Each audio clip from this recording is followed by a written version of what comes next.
Hello my dear students. तो discrete mathematics के next topic पे हम आ गए हैं और उसका नाम है पिजन होल प्रिंसिपल। इससे अक्सर एकेटीयू में एक सवाल पूछा जाता है। बेसिकली वो या तो इसके थ्योरम को पूछ लेगा क्या होता है, या पूछेगा इस पे बेस्ड कोई भी क्वेश्चन। तो क्वेश्चन को सॉल्व करने से पहले हम बात करते हैं कि पिजन होल प्रिंसिपल कहता क्या है। तो जैसा कि आप देख पा रहे हैं, थ्योरम जो कहती है if n pigeons are assigned to m pigeon holes and m is less than n, then at least one pigeon hole contains two or more pigeons। तो यहाँ से समझने में बहुत ही बेसिक सा है, हमें समझ में आता है, लेकिन इसका इम्प्लीमेंटेशन काफ़ी वास्ट एरिया में हो जाता है और हम उससे डायरेक्टली कई क्वेश्चंस को सॉल्व कर सकते हैं। एन पिजन्स, तो एन पिजन्स है यहाँ पे, एन पिजन्स। तो एन पिजन्स लेट से 1 2 3, अगर हमारे पास 3 है और n pigeon m pigeon holes हैं, ये हमारे होल्स हो गए, ठीक है।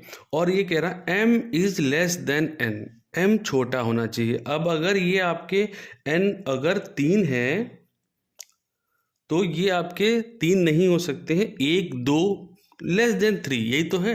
अब ये हमने 3 बना दिए हैं तो इसको हम 4 बना देते हैं। तो हमारे पास एट प्रेजेंट में क्या है, 4 पिजन्स हैं और 3 होल्स हैं। तो अभी इस पिजन को हम उठाएंगे और इनमें से यहाँ पे रख देंगे, कहीं भी आप एक रख सकते हो। इसको उठाओगे, इसको आप यहाँ पे रख दोगे, जो भी इम्पटी होल होगा। फिर इसको उठाओगे, इसको यहाँ रख दोगे, ठीक है। अब जब आप इसको उठाएंगे तो अब आपके पास कोई भी इम्प्टी होल नहीं है। तो करना क्या होगा, तो जाहिर सी बात है किसी न किसी पिजन को इसके साथ शेयर करना पड़ेगा। तो इसमें 1 है, इसमें बाय डिफ़ॉल्ट 2 हो गए और इसमें आपके 1 हो गए। अगर एक और पिजन होता तो बेसिकली वो कहीं और जाता। तो यही ये थ्योरम कहती है कि अगर हमारे पास n पिजन्स हैं और m होल्स हैं और m अगर आपका n से छोटा है, तो कम से कम कोई ना कोई एक ऐसा ब्लॉक ज़रूर होगा जहाँ पे एक या एक से ज़्यादा पिजन्स होंगे। तो अब जैसे कि इस पे बेस्ड क्वेश्चन कैसे पूछेगा, जैसे मैं आपको बताऊं कि आपसे पूछा गया कि find the minimum number of students. कम से कम पूछेगा, अधिक से अधिक से तो हम कुछ भी कह सकते हैं। अधिक जैसे अभी minimum number of students in a class, minimum number of students in a class, so that let's say 2 of them, let's say minimum number of students in a class such that 2 of them have their birthday in the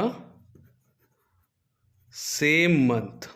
अब आप सवाल समझ गए होंगे कि एक class में कम से कम कितने बच्चे हों कि हम ये श्योरली कह सकें कि 2 लोगों का बर्थडे एक ही मंथ में पड़ता होगा। मैक्सिमम में तो हम कुछ भी कह सकते हैं, 100 200 इतने बच्चे होने चाहिए। तो कम से कम क्लास में कितने बच्चे बैठे हों कि हमें श्योर हो सके। तो अब आपको लॉजिकली हम समझते हैं कि आपके पास जनवरी, फरवरी, मार्च, ऐसे करके डॉट डॉट डॉट दिसंबर, ये सारे मंथ हैं।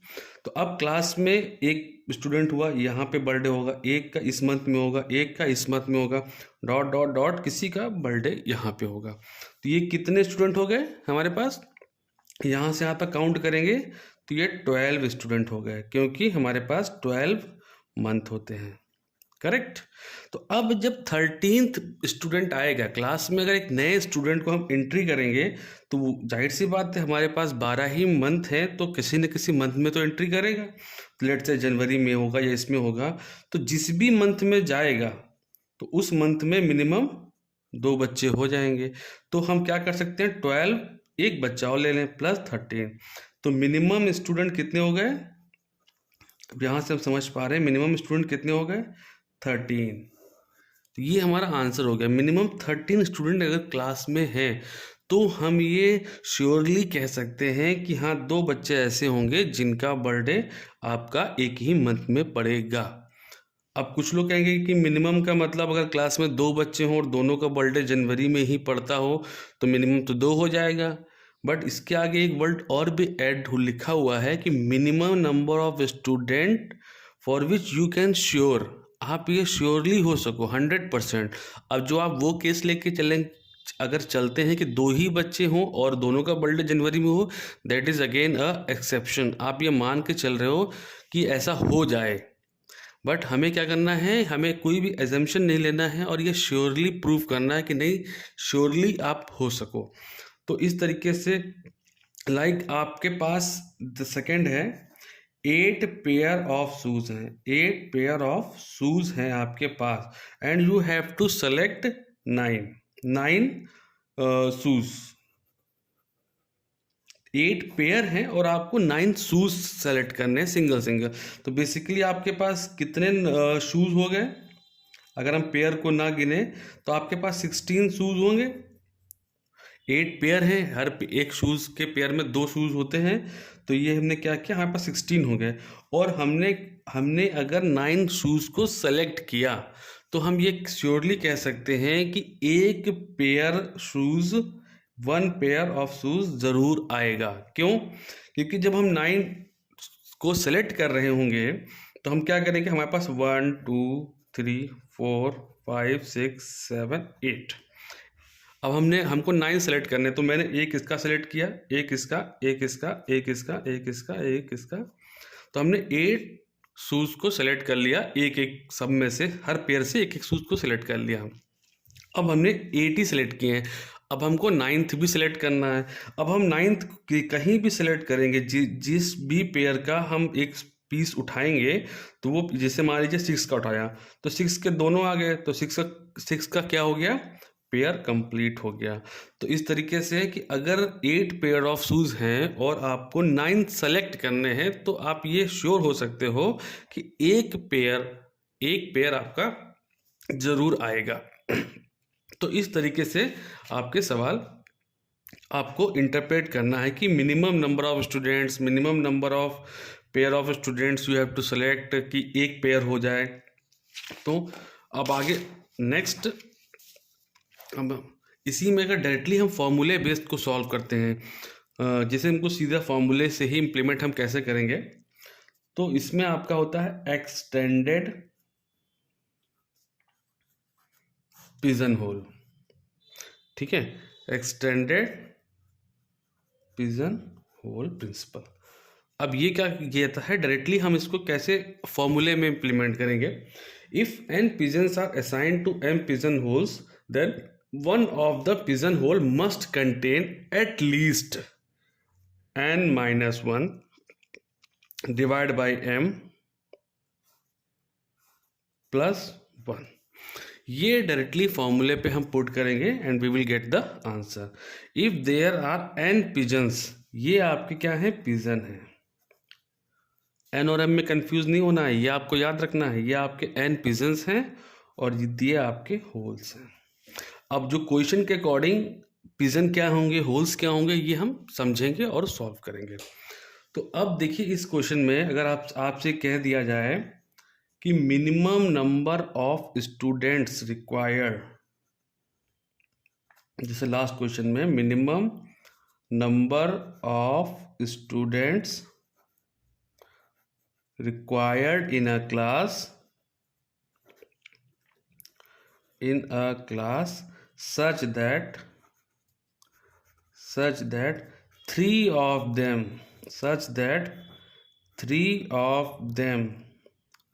have birthday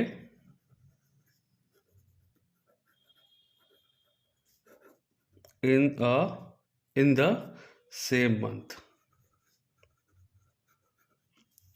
अब आप वैसे तो सॉल्व करोगे नहीं कि आपने 1 से 12 तक के, अब वैसे अगर हमें समझना होगा 1 2 3 डॉट डॉट डॉट डॉट 12, तो अब हम जब पहले 12 बच्चों को रखेंगे यहाँ से यहाँ तक, तो क्या हो जाएगा, हमारे पास 12 बच्चे हो जाएंगे।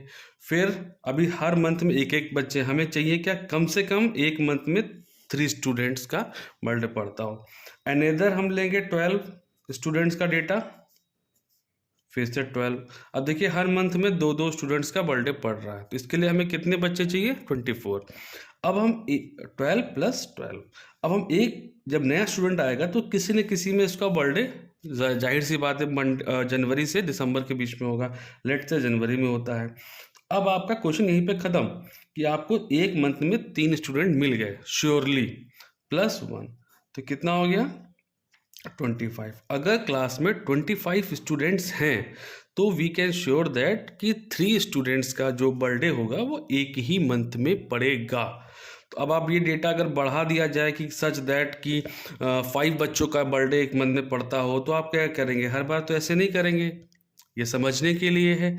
तो हम इस फॉर्मूले में सीधा पुट करते हैं n-1 m, और इसका मतलब समझते हैं ये क्या लिखा हुआ है, p/q। अगर ऐसा कुछ लिखा जाए इसका मतलब होता है हमें लार्जेस्ट इंटीजर वैल्यू लेनी है, लार्जेस्ट वैल्यू लेनी है। लाइक अगर हमारा आ गया 1.8, ठीक है, तो 1.8 आ गया तो we will consider it as 2। 1.4 आ गया तो वी विल कंसिडर एज 1। तो ये लिखा हमने ये। अब ये कहता क्या है, क्या होना चाहिए, कम से कम 3 आना। जो भी आपसे जितना भी कहा जाए कि 3 का बर्थडे सेम में होना चाहिए या 5 का, तो यहाँ पे 3 कहा गया है तो 3। अब होल्स को आप, m क्या है आपके होल्स, अब होल्स को आप कैसे समझोगे, जहाँ पे आपको पिजन्स को रखना है वही तो होल होते हैं। अब रखने का मतलब यहाँ पे स्टूडेंट आएगा तो वो किस मंथ में उसका बर्थडे हुआ है, तो मंथ क्या हो जाएगा यहाँ पे, एज अ होल। तो अब मंथ कितने होते हैं आपके पता ही है हमें, n-1 / 12, ठीक, +1 = 3। अब हम क्या करेंगे, इस 1 को इधर ले जाएंगे तो सब्ट्रैक्ट हो जाएगा, n-1 / 12, दैट इज 3 - 1 = 2। 12 से हम मल्टीप्लाई करेंगे तो हमको क्या मिल जाएगा, n-1 is 2 × 12, n बराबर 24 + 1, we will get as 25। This is our answer. तो we can directly find out कि हमें ये इतना करने की ज़रूरत नहीं है। इस तरीके से क्वेश्चंस आपसे बहुत पूछ लेते हैं डिफरेंट। जैसे कि अगर हम बात करें, अगला question, there are 38 different time periods. जैसे स्कूल कॉलेजेस में होगा, क्या होगा, आपके पास टाइम पीरियड्स होंगे कि पहला period, second period, third period, और आपके नंबर ऑफ रूम्स होंगे, ठीक है, और कितने सब्जेक्ट्स होंगे, कितनी क्लासेस होंगे। तो आपको क्या निकालना होगा कि how many rooms you required. तो there are 38 different time periods. जैसे 9 से 11, 9 से 10 एक टाइम पीरियड, 10 से 11, 11 से 12, इस तरीके से टाइम पीरियड्स हैं, during which classes are running at university scheduled। if there are 677 different classes,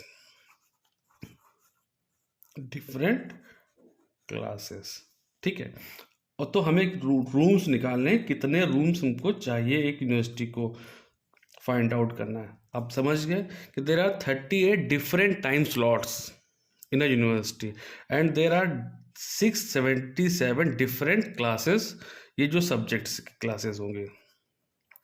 तो अब क्या करना होगा, you have to find out minimum number of rooms required to run this time table. तो अब आप क्या करोगे यहाँ पे, तो आपके पास कितने पिजन्स हैं, जितने सब्जेक्ट्स हैं उतने पिजन्स हो जाएंगे। तो n क्या हो गया, 677।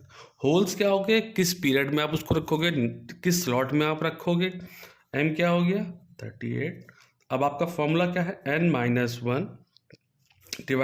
m +1। n is what, n is 677, m is 38 - 1 +1। अब हम इसको सॉल्व करेंगे। तो आप कैसे सॉल्व 38 को, तो आप कैसे इसको हम सॉल्व करेंगे, 638 n/m +1। तो इसको सॉल्व करने के लिए इसको हम यहाँ पे सब्ट्रैक्ट करते हैं, कितना आपका आ जाएगा 676। इसको आप 38 से आप डिवाइड करेंगे तो हमें क्या मिलेगा, हमें मिलेगा 17। ये आपका 38 17 टाइम्स जाएगा। जब आप इसको डिवाइड करते हो 676, अगर आपको कैलकुलेटर से आप इजीली आप कर सकते हैं, तो अगर आप 1 से करेंगे तो 38 हो जाएगा, फिर 17, तो यहाँ पे कितना बचेगा 79, देन 2, फिर 6 लोगे, देन इसको 7 टाइम्स जाएगा, 7 8 जा 56, 5 करेक्ट 0 30। तो आप देखा 17 प्लस, अब डॉट समथिंग कुछ आएगा जो भी 5 से कम आ जाएगा आपका, तो आपका यहाँ पे क्या 17 पॉइंट आपका समथिंग आ जाएगा। तो आप क्या करोगे, तो आपको क्या लेनी है लार्जेस्ट वैल्यू, तो लार्जेस्ट वैल्यू आपकी 17 हो जाएगी, 17 आ जाएगी यहाँ से प्लस 1, तो आंसर क्या हो जाएगा 18 डिफरेंट रूम्स। इस तरीके से इस क्वेश्चन को हम इंटरप्रेट कर सकते हैं एज अ पिजन होल, कि हमारे पास अगर 38 डिफरेंट टाइम पीरियड्स हैं और 677 डिफरेंट सब्जेक्ट्स हैं, तो हमको मिनिमम 18 रूम्स चाहिए उनको रन करने के लिए। ठीक है, तो इस तरीके से जो भी पिजन होल प्रिंसिपल के बेस्ड क्वेश्चन होते हैं उनको हम इजीली सॉल्व कर सकते हैं। जैसे कि अगर आपसे एक और क्वेश्चन की हेल्प से हम सॉल्व कर लेते हैं फटाफट। What is the minimum number of student required in a class such that कि एटलीस्ट 5 ऑफ देम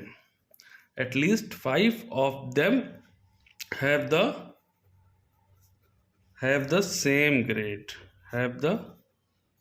grade कम, और ग्रेड क्या है A B C D, correct, ये 4 ग्रेड्स हैं आपके।